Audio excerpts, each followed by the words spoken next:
Cara bernapasmu ikut menentukan suasana batinmu, ikut mempengaruhi perjalanan spiritualitasmu. Gunakan nafas untuk mendaki tangga-tangga spiritual. Gunakan nafas untuk mendaki tangga-tangga rohani. Di manakah letak spiritualitas napas Anda hari ini? Apakah masih di level nafas yang biologi biasa? Atau sudah napas di level napas energi? Ataukah napas Anda sudah menjadi napas spiritual? Ikuti podcastnya, ikuti sampai akhir podcast ini agar Anda tidak salah paham.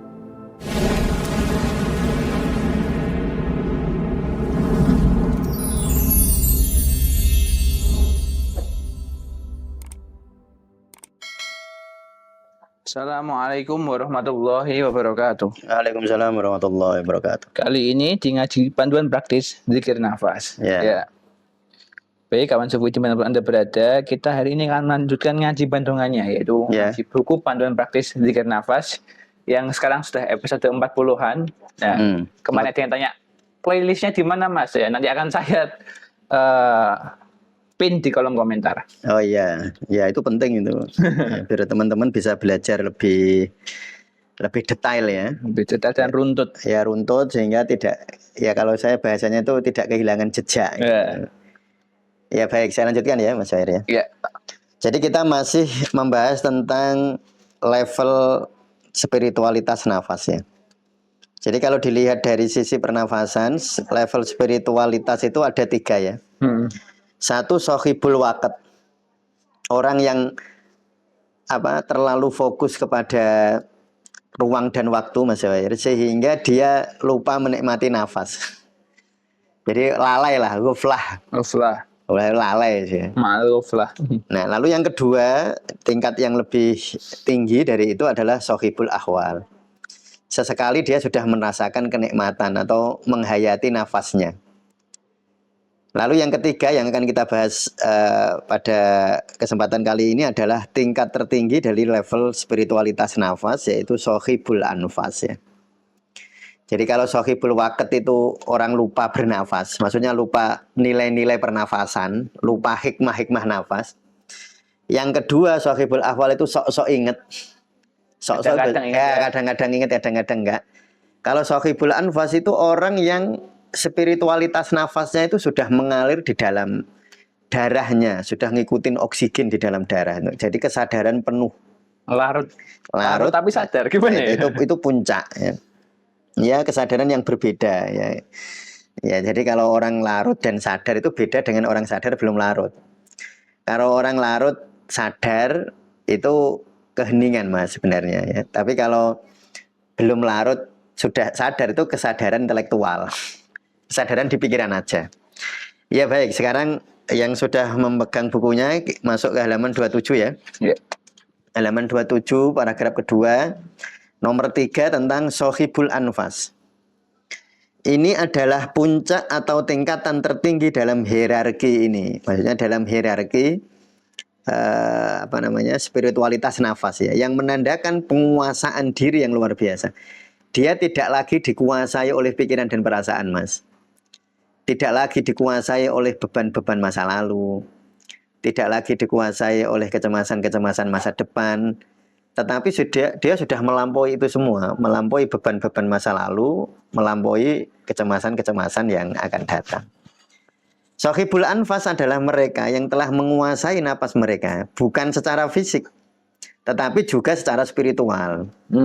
Nah gini ya, jadi nafas itu kalau yang belajar dokter, ahli biologi, yang dipelajari secara mekanika. Pernafasan. Mekanika pernafasan ya.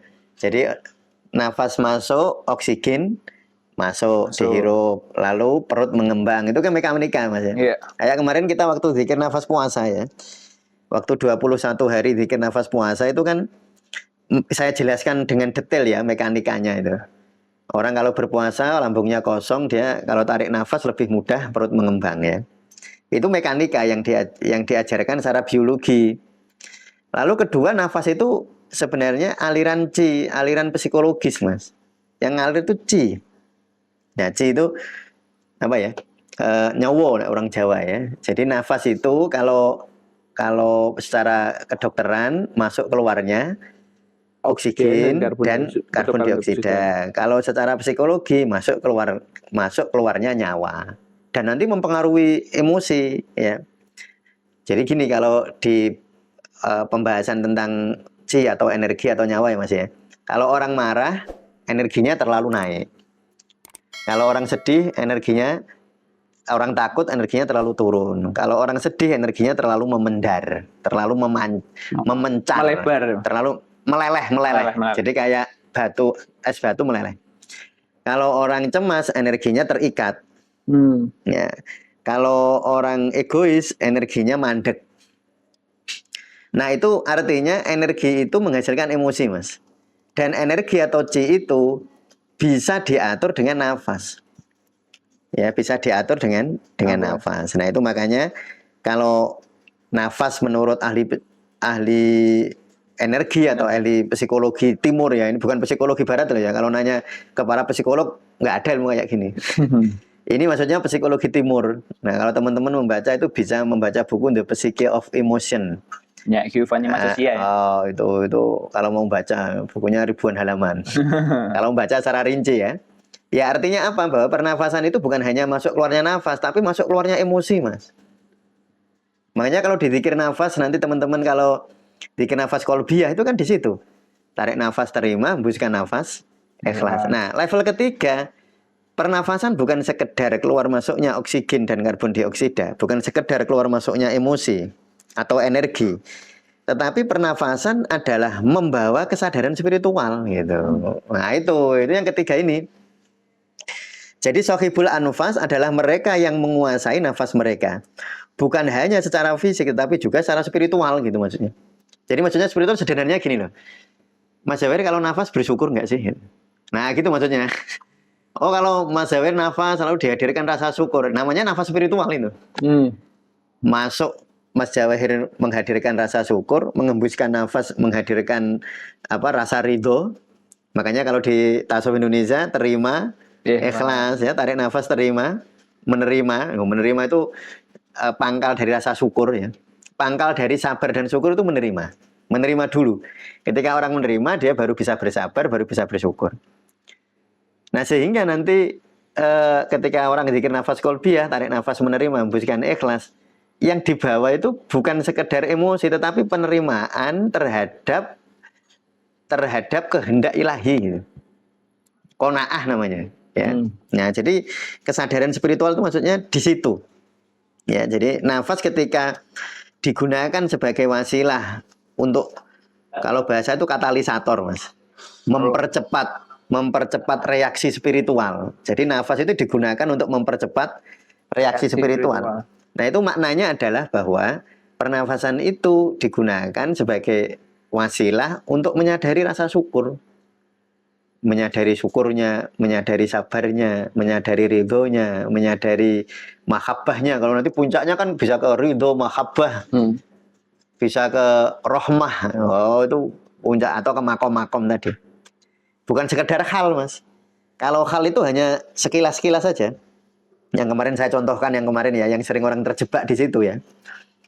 Jadi zikir, rasanya nikmat, dia malah terjebak di nikmatnya nafas. Padahal itu baru wadah, belum diisi. Bahkan bukan tujuan. Bahkan bukan tujuan, wadah dia, bukan tujuan. Tujuannya sebenarnya adalah kesadaran, atau kalau bahasa spiritualitas modern ya keheningan. Tujuan puncaknya kan nanti zikir nafas fana kan. Itu tujuan puncaknya di sana. Jadi paham ya, jadi nafas itu ada 3 level secara fisik saja. Keluar masuknya nafas, atau secara psikologis keluar masuknya emosi yang dipengaruhi oleh energi tadi. Kalau dalam pengobatan timur ya, marah energinya begini, naik, takut energinya turun. Nah, itu tadi yang saya sebut. Yang ketiga, nafas sebagai wadah untuk kesadaran spiritual, untuk menghadirkan rasa syukur. Dan saya duga kuat, Mas, yang paling sederhana untuk menghadirkan rasa syukur itu nafas. Karena rasanya langsung enak. Ya. Coba kalau teman-teman ya, tarik nafas pelan. Kalau teman-teman menyadari betapa nikmatnya nafas ini. Hembuskan nafas pelan. Nanti teman-teman bisa merasakan betapa leganya. Gitu. Nanti bisa menghadirkan rasa syukur. Jadi nafas biologi, lalu masuk ke kesadaran psikologis ya, ke kesadaran energi. Lalu kesadaran ini menumbuhkan rasa syukur. Nah, ini nanti yang harapan kita sebenarnya di situ. Ini berarti mereka yang memiliki kesadaran penuh dan kendali atas setiap tarikan dan hembusan nafas mereka. Artinya apa? Sadar. Bernafas itu secara sadar. Karena kalau hanya bernafas semua orang, Mas. Ya enggak sih? Iya, jelas. Ya orang sunatullah itu. Sunatullah ya, bukan orang milih ya, semua orang saya memilih tidak bernafas atau bernafas ya. Selama hidup ya nafas itu. Tetapi kan ada yang sadar, ada yang enggak. Maksudnya sadar itu jangan dimaknani hanya kesadaran intelektual ya. Memang nanti kalau teman-teman sudah membaca zikir nafas jasadiyah ya, itu kesadaran intelektual, Mas. Tarik nafas, sadari nafas masuk, keluarkan nafas, sadari nafas keluar, itu kesadaran intelektual. Tapi nanti ada kesadaran energi.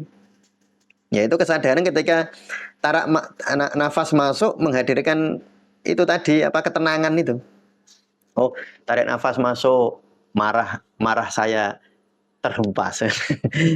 tarik nafas masuk, menarik perasaan positif ya. Menarik waktu keluar menghembuskan nafas, menghembuskan emosi negatif. Yaitu tarik nafas menghadirkan pikiran positif, menghembuskan nafas mengeluarkan pikiran negatif. Nah, itu yang di level kedua. Tapi di level ketiga nanti tarik nafas syukur, hembuskan nafas ridho, ikhlas dan lain sebagainya. Ya nanti ada rinciannya nanti tentu nanti pas dipraktek ya. Kesadaran ini melampaui sekedar mengamati nafas. Jadi kalau hanya mengamati itu ego mengamati ego. Atau kesadaran intelektual yang saya sebut tadi itu. Tapi itu kan perjalanan. Jadi boleh begitu dulu itu nggak apa-apa. Ini adalah jadi kesadaran ini melampaui sekedar mengamati nafas. Ini adalah tentang menjadi satu dengan nafas itu sendiri. Memahami perannya sebagai jembatan dimensi fisik dan metafisik. Ya, saya mau menjelaskan tentang dimensi fisik dan metafisik ya. Ini Mas, dimensi fisik itu dimensi ruang dan waktu. Metafisik itu dimensi di luar ruang dan waktu. Jadi kalau dimensi fisik bisa dijelaskan, Mas. Oh, kayak oksigen ini bisa dimaterialisasi. Ya memang material dia. Bukan materialisasi, memang material. Memang material. Ya. Nah, itu bisa diukur sampai narik nafas oksigennya berapa liter, setengah liter ya, hembuskan nafas. Tarik nafas oksigen yang ditangkap oleh paru-paru cukup enggak? Ya, terus oksigen di dalam darah, saturasi darah bisa dicek pakai alat oximeter kan. Nah, itu ukuran namanya. Jadi kalau hanya sekedar oksigen karbon dioksida itu ruang materi, dimensi fisik. Tapi tentang kesadaran rasa syukur itu di luar ruang dan waktu. Non lokal kalau bahasa, non lokalitas. Jadi dia tidak ada lokalnya. Nah, sehingga nanti kita itu menyadari bahwa nafas, saya sebut ya nafas sebagai wadahnya zikir. Yang membawa zikir, pembawanya. Jadi wadahnya. Yang diwadahi itu sebenarnya ranah metafisik. Nah, kalau dalam tasawuf, metafisik itu disebut alam jabarut. Ya, jadi alam itu ada 3. Satu alam mulki, alam mulek, yaitu kesadaran ruang dan waktu. Yang kedua alam jabarut, di luar ruang dan waktu. Di tengah-tengah ada alam malakut. Alam yang menghubungkan dimensi ruang dan waktu dan alam yang menghubungkan dengan alam jabarut yang di luar ruang dan waktu. Makanya di situ diwakili malaikat. Sehingga malaikat itu ya bisa mengakses jabarut, alam metafisik dan alam mulak atau alam fisik. Nah, itu malaikat. Nah, nafas adalah jembatan. Ya. Nafas adalah jembatan. Jembatan antara dimensi fisik dan dimensi metafisik. Ya. Ya, kita lanjutkan ya. Pentingnya tindakan ini tidak bisa diremehkan. Pentingnya tingkatan ini tidak bisa diremehkan. Ya, maksudnya tingkatan paling tinggi itu ya ini. Jadi sebenarnya zikir nafas itu tujuannya di sini. Jadi kalau hanya latihan nafas, misalnya Mas Jawair latihan nafas 24, latihan nafas 46. Kalau berhenti di situ, ya Mas Jawair berarti hanya memandang nafas sebagai mekanika, Material, fisik dia iya. material biasa. Tetapi kalau di tasawuf kan nggak boleh berhenti di situ. Gunakan nafas itu untuk menuju dia, menuju Allah. Jadi tidak bisa diremehkan. Pesan inti dari hierarki ini sangatlah kuat. Cara seseorang bernafas secara benar akan mempengaruhi keadaan batinnya atau ahwal. Dan keadaan batin ini pada gilirannya akan mempengaruhi kesadarannya terhadap waktu. Maksudnya kita itu dulu awalnya terjebak oleh ruang waktu, ya. Awalnya terjebak oleh ruang dan waktu. Ciri orang terjebak oleh ruang dan waktu dibebani masa lalu dan dibebani kecemasan masa depan. Dibebani penyesalan masa lalu dan dibebani kecemasan masa depan. Itu berarti sampean terjebak di dalam ruang dan waktu. Maka gunakanlah nafas untuk menuju ahwal. Jadi kayak misalnya yang sering saya sampaikan Mas Jawahir.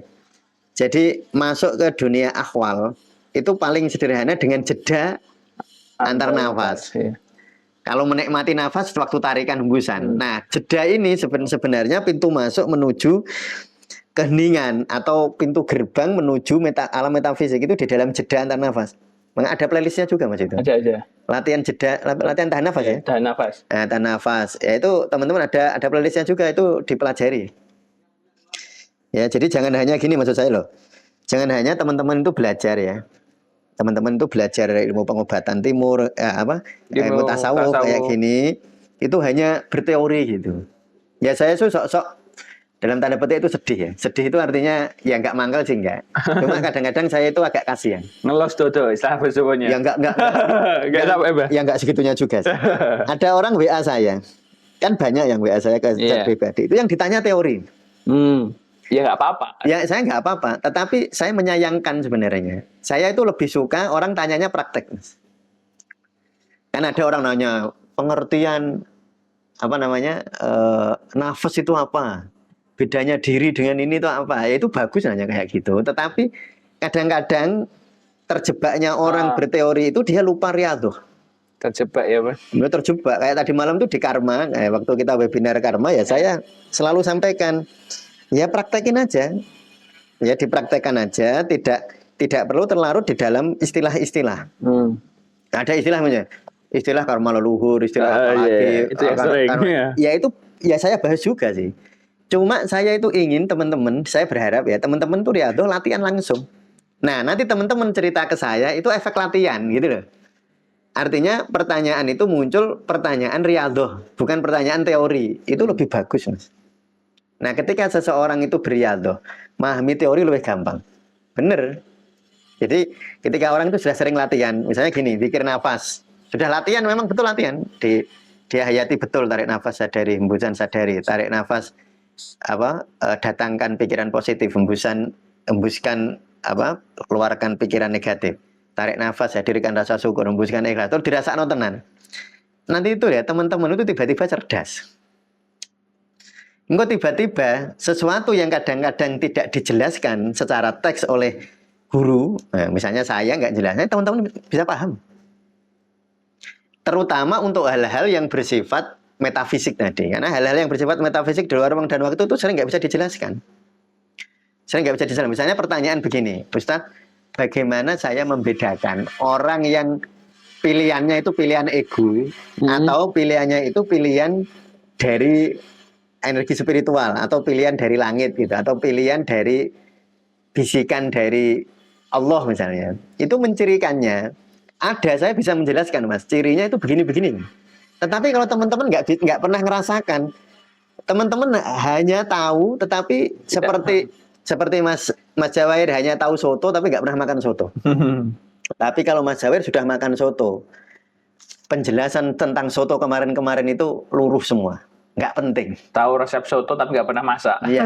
Saya itu sering guyon, tapi guyon saya ini maton dan perlu teman-teman pahami ya. Kalau teman-teman hanya sibuk berteori, teman-teman hanya ngabisin memori otak. Eman-eman otaknya kalau hanya untuk berteori gitu. Ya sudah langsung riyadhah, langsung praktek gitu. Itu harapan saya begitu. Ya, jadi ini tadi cara seseorang bernafas secara benar akan mempengaruhi keadaan batinnya atau ahwal ya. Dan keadaan batin ini pada gilirannya akan mempengaruhi kesadarannya terhadap waktu. ini mungkin teman-teman paham kata-kata saya, Mas. Tetapi teman-teman mungkin belum merasakan kata-kata saya. Karena teman-teman belum praktek. Jadi harapan saya itu ya praktek. Kan di kita itu kan banyak ya, sudah banyak tutorial-tutorial tentang prakteknya ya. Ya mungkin teman-teman yang baru lihat ya, mana sih nggak ada prakteknya ya, berarti nggak pernah lihat yang dulu. Oh, prakteknya banyak banget tuh. Kan ada yang, oh ini teori tok nggak ada prakteknya. Oh ya berarti cuma lihat ini tok. Ayo, berarti belum praktek ya Anda ya? Iya berarti ya belum, banyak sekali. Apalagi bikin nafas puasa coba. Bikin nafas 21 puasa hari. tutorialnya berapa gitu. Oh banyak sekali. Nah jadi ada, wah gitu ya surat hitung lah. Tutorial-tutorial itu. Wong di playlist ini saja, yang playlist ini kan ada 45. Iya, ya kan prakteknya ya. ada banyak prakteknya ya. tuh, ada beberapa, ada 8 apa berapa kalau nggak keliru itu prakteknya ya. Jadi saya harap teman-teman betul-betul praktek ya. Nah ini adalah siklus yang saling terkait ya. Pernapasan yang dangkal, maksudnya gini, pernafasan itu memperlihatkan kualitas batin. Ya, pernapasan yang dangkal dan tidak teratur cenderung memicu kecemasan dan pikiran yang bergejolak, membuat seseorang merasa terburu-buru atau terjebak dalam waktu. Sebaliknya, pernafasan yang dalam, ya teratur, ya mana mas ini? Sebaliknya, pernafasan yang dalam, teratur dan sadar akan menenangkan hati dan pikiran, memungkinkan seseorang untuk hidup lebih penuh di momen sekarang, melampaui belenggu waktu kronologis. Ya belenggu tadi. Orang kalau sampean bingung waktu kronologis apa terbelenggu waktu kronologis itu gimana Ustaz? Yaitu menyesali masa lalu, mencemaskan masa depan itu namanya terbelenggu oleh waktu kronologis. Ini adalah sebuah transformasi dari kesadaran yang terpecah-pecah menjadi kesadaran yang terpusat dan damai. Seorang sohibul anfas, artinya orang yang bernafas secara spiritual. Seseorang sohibul anfas tidak lagi dikendalikan oleh fluktuasi waktu tadi, tidak dikendalikan oleh beban naik turunnya emosi, beban masa lalu, kecemasan masa depan. Mereka hidup dalam waktu sekarang yang abadi. Jadi yang abadi itu sekarang, Mas. Tapi jangan maknani sekarang dalam kronologis loh ya. Itu juga dalam ruang dan waktu sama ini, aja terjebak. Ini contoh yang baik. Ini teori. Kalau saya ngomong misalnya, mereka hidup dalam waktu sekarang yang abadi. Banyak teman-teman memaknai waktu sekarang itu waktu sekarang sebagai sebagai pemisah antara dulu dan nanti. Berarti teman-teman masih terjebak di waktu kronologis. Jadi yang disebut waktu sekarang di dalam konteks spiritual itu waktu yang melampaui dulu, melampaui sekarang dan melampaui nanti. Bukan waktu sekarang dalam makna sekarang setelah sekarang nanti. Jadi sekarang itu abadi. Nah itu ya. Nah ini loh Mas yang saya maksud. Kan saya menjelaskan bisanya begitu. Teman-teman kan susah memahami kan. Nah, angel dipahami. Ya memang angel mau memahami sesuatu yang sebenarnya nggak bisa dipahami oleh pikiran. Nah terus gimana Ustadz? Yuk praktek. Gitu loh. Jadi jalan. Pokoknya gini kalau orang Jawa itu. Ilmu itu kelakonnya kanthi laku. Teman-teman coba dengerin saya gini, dengerin podcast-podcast kayak gini aja. Mungkin teman-teman kalau yang cerdas, ya dikaruniai kecerdasan mungkin paham. Tetapi kurang tentu ngerasakno, Mas. Apalagi memahami gini, memahami tentang waktu sekarang. Itu dipahami oleh intelektual kita yang disebut waktu sekarang itu adalah waktu sebelum nanti. Setelah dulu, lalu sekarang, lalu nanti. Padahal yang dimaksud itu bukan itu. Termasuk aku itu sebenarnya kan gitu Mas. Diri sejati itu sebenarnya kan bukan aku yang Mas Jawir merasa aku itu. Cuma kadang-kadang teman-teman mampu, pikiran teman-teman hanya mampu menjangkau itu, menjangkau tentang aku yang itu. Ya, mampunya pikiran kita sampai situ aja. Ya, pikiran kita masih situ ada aja. Batasnya. Hanya di batasnya, hanya di pikiran. Nah, terus gimana Ustaz? Ya praktek. Praktek. Ya. Nanti ketika praktek ujuk gini. Coba teman-teman membayangkan, dijelaskan, saya menjelaskan ke Mas Jawair tentang soto. Mas Jawair mungkin mudeng ya. Mas Jawair belum pernah makan apa nih? Yang kira-kira memang betul-betul belum pernah itu apa? Mbak udah pernah. Sudah. Apa? Ya papeda yang asli lah. Anu aja, dumbek. Apa itu? Nah, kan nggak pernah. Nah, di Rembang itu ada panganan namanya dumbek, Mas. Dumbek. Nah, dumbek itu saya bisa cerita Mas Jawair ini. Mas Jawair tak kasih cerita tentang dumbek. Dumbek itu dia itu dari tepung, Mas. Tepung. Bisa bayangin kan? Ya, tepung. Tepung bisa bayangin. Putih Terus lah misalnya. nanti dia dimasukkan, dikasih cairan gitu, dikasih air, terus Air. nanti dia dikasih apa itu? Nangka, kasih nangka atau Nangka. dikasih kelapa ya cairannya itu, terus dimasukkan ke tempat yang wadahnya itu ini daun lontar. Nggak bisa bayangin ya. Daun lontar ya tahu. Daun lontar. Mas Jawair kalau saya kasih gambar mungkin mudeng. Terus Mas Jawair bisa lihat. Pertanyaan saya, penjelasan saya, bisakah membuat Mas Jawair benar-benar tahu tentang dumbek itu? Ya enggak tahu. Sama sekali tidak. Mas Jawair mungkin punya bayangan, kalau saya kasih gambar tentang dumbek, Mas Jawair bisa bayangin mungkin. Tetapi setelah Mas Jawair makan dumbek betulan, Mas Jawair akan mendapatkan ilmu baru, sehingga ilmu-ilmu kemarin tadi yang saya ceritakan itu larut semua. Iya, gak penting semua. Iya, gak ada gunanya. Jadi cerita saya tentang dumbek itu Mas Jawair itu ngene.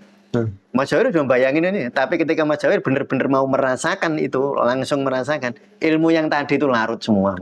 Wes ra penting itu ilmu. Nah itu ya. Jadi saya kira demikian Mas Jawair untuk hari ini. Ya terima kasih. Besok kita lanjutkan tentang menyingkap ruang rahasia sir ya. Ya, di halaman 27 masih ya. Ya gitu Mas. Ya baik kawan sepuh ini manapun Anda berada, saya yakin pasti kalian bingung dan itu wajar. Ya, karena wajar. Semua ada batasannya dan otak kita material. Maka dari itu jangan dipahami dengan otak, tapi praktekkan. Terima kasih. Wassalamualaikum warahmatullahi wabarakatuh. Waalaikumsalam warahmatullahi wabarakatuh.